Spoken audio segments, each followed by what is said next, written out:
a good time. So to help you remember that Liberty Mutual customizes your home insurance, here's a pool party. Good times insurance.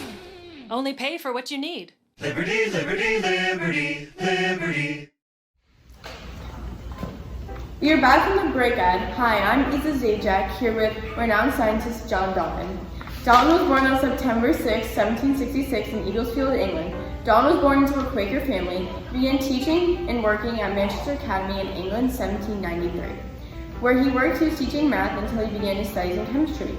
Dalton worked in various fields of science, including meteorology, chemistry, and physics. He also worked with color blindness, which he suffered from. While many of Dalton's theories were later disproven, he paved the way for many scientists to build off his ideas and eliminate them from science. So John, tell us how you contributed to science. My most significant contribution to science is my definition of the atom, which became the first modern-day version of the definition of today's atom. But before I defined the atom, I hypothesized many other theories relating to color blindness while also studying Charles' law and working with the atomic theory while teaching and working at Manchester Academy in England. Through your work in meteorology, you discovered atomism, which is the theory that the physical universe is made up of simple, invisible, minute particles.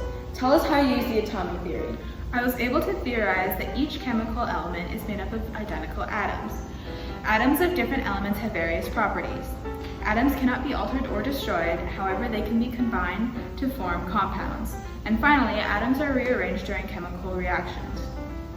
As it turns out, my theory of all substances being made up of minute particles was partly incorrect. The foundational theory was accurate, but it had to be edited due to the discovery of subatomic particles by Ernest Rutherford in 1898 and the discovery of different isotopes by J.J. Thomson in 1912. I also worked with atomic weights. I calculated atomic weight from the percentage of compounds and also determined the likely atomic structure of compounds during my work with the atomic theory.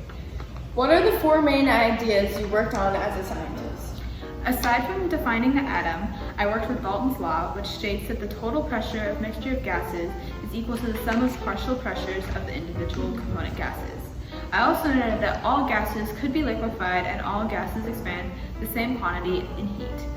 Finally, I discovered that gas particles keep constant motion, and I discovered this by explaining that gas particles have different volumes and calories, which are units of energy. Finally, you worked with color blindness. Tell us about that.